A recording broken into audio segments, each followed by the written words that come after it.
सभी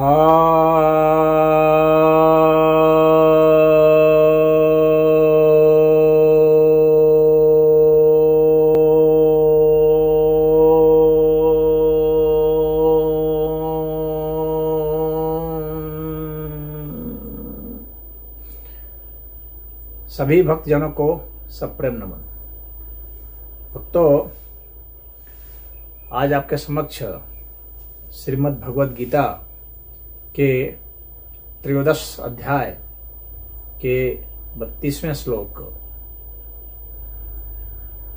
पर प्रवचन करने जा रहा हूं। श्री भगवान उवाच, श्री भगवान कहते हैं, यथा सर्वगतम सौक्ष्म्याद आकाशम न उपलिप्यते सर्वत्र अवस्थितो देहे तथा आत्मा न उपलिप्यते।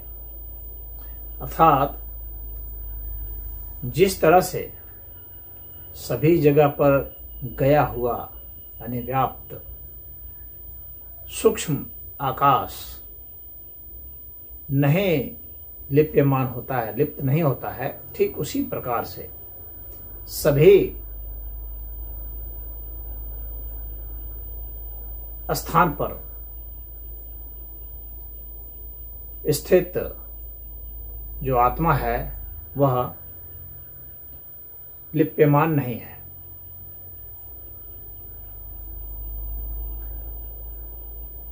तो सर्वत्र अवस्थितो देह, जितने भी देह हैं उन सभी देह में जो आत्मा है वह लिप्यमान नहीं है। तो यहां पर भगवान ने आकाश तत्व का उपयोग किया है आत्मा को समझाने के अर्थ में। आत्मा की स्थिति को सामान्य आदमी समझ सके अच्छा से, और ये बहुत अच्छा दृष्टांत लिया है। जो पंच तत्व होते हैं, इसमें आकाश है, अग्नि है, जल है, पृथ्वी है, वायु है। इसमें आकाश से ही ये सारे निकले हुए हैं। ये सभी तत्व 5 तत्व हैं, लेकिन ये बराबर नहीं है। इसमें जो 4 तत्व हैं, वायु तत्व और अग्नि तत्व, जल तत्व और पृथ्वी तत्व, ये तत्व आकाश तत्व से निकले हुए, यानी आकाश तत्व के ये कार्य हैं। भले इनको पंच तत्व कहा जाता है, परंतु इन्हें समान नहीं समझना चाहिए। तो आकाश इनमें विद्यमान है, यानी अर्थात आकाश जो है वो पृथ्वी तत्व में भी विद्यमान है, वायु तत्व में भी विद्यमान है, जल में भी है और अग्नि में भी है। और वे इनमें विद्यमान नहीं है, ये उनमें विद्यमान है। यानी इसकी जो विद्यमानता है काफी सूक्ष्मता से उन सब में है, निहित है। वस्तुतः वे जो 4 तत्व हैं वे आकाशी हैं, आकाश के विकार है, आकाश के वे विकार है। तो आकाश के ही वे बदले हुए स्वरूप हैं, स्थूल स्वरूप है, आकाश सूक्ष्म स्वरूप है। इसलिए यहाँ सूक्ष्मयाद का भी प्रयोग किया है भगवान ने। तो यह सूक्ष्म स्वरूप है आकाश, और आकाश के ही ये सब विकृत रूप हैं, अन्य जो 4 तत्व हैं।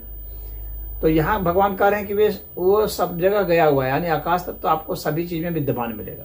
चाहे कोई लकड़ी हो, लोहा हो, तांबा हो, पीतल हो, चांदी हो, कुछ भी हो, कोई भी धातु हो, कोई भी मनुष्य हो, कोई भी प्राणी हो, कोई भी, चाहे अग्नि है, चाहे जल है, चाहे वायु है, इन सभी में ही आकाश तत्व आपको विद्यमान मिलेगा।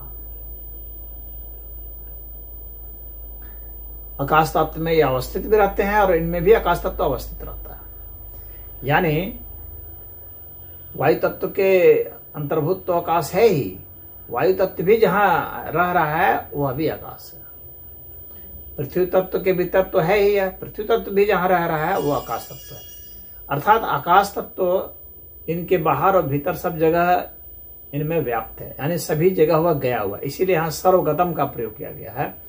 आकाश सभी जगह गया ही गया हुआ है, वो है ही है, विद्यमान ही है, उसको जाना नहीं है ही है वह।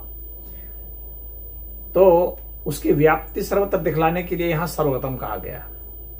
अब इसी का उदाहरण भगवान दे रहे हैं देह में, मनुष्य के या किसी भी प्राणी के जितने भी देह हैं, यानी जितने भी तल हैं उसके, उसके अस्तित्व के जितने भी तल हैं उन सभी तल में स्थित है कौन? आत्मा। उसी तरह से जैसे आकाश है सब पंचभूतों में, जैसे आकाश स्थित है उसी तरह से आत्मा सभी देह में स्थित है, चाहे वो भौतिक देह है यानी स्थूल देह है, चाहे वह सूक्ष्म देह है, चाहे वह मनस देह है, या विराट स्वरूप विराट देह है, या आत्म देह जो है वो तो खैर है ही है।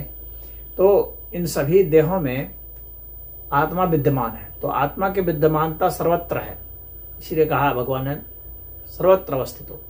और जो सर्वत्र अवस्थित होता है वह लिप्यमान नहीं हो सकता। लिप्त सिर्फ वही होता है जो सर्वत्र विद्यमान नहीं होता है, क्योंकि उसकी एक सीमा होती है, इसलिए वह लिप्त होता है। और जिसकी सीमा नहीं है, जो असीम है, जो सर्वत्र अवस्थित ही है, उसे क्या लिप्त होना? वह अकर्ता होता है, अकर्ता करते हुए भी सब कर्म करता है और सब जगह स्थित होने के बावजूद भी वह लिप्त नहीं होता है, सब जगह स्थित होने के कारण भी वह लिप्त नहीं होता है। तो यहां पर इसका जो है भोक्तृत्व, जो भोक्ता की स्थिति है, वह जो है परमात्मा के विषय में कहा जाता है कि परमात्मा ही अकर्ता है। तो विराटता में, समग्रता में परमात्मा अकर्ता है, लेकिन व्यष्टि में आत्मा जो है वह अकर्ता है। और अकर्ता होते हुए भी वही भोक्ता है, और भोक्ता होते हुए भी वह भोक्ता नहीं है। तो अभोक्तृत्व भी है और भोक्तृत्व भी है, दोनों, क्योंकि वह अंदर बाहर सब जगह स्थित है, वही है ही। जितने भी हमारे देह हैं वे सब आत्मा के ही बदले हुए रूपांतरित शरीर है। इसलिए भगवान ने ऐसा कहा कि वो सर्वत्र अवस्थितो देहे तथा आत्मा न उपलिप्यते, इसलिए वह लिपायमान नहीं होता है। यही इसका यहाँ पर निहितार्थ है। ओम।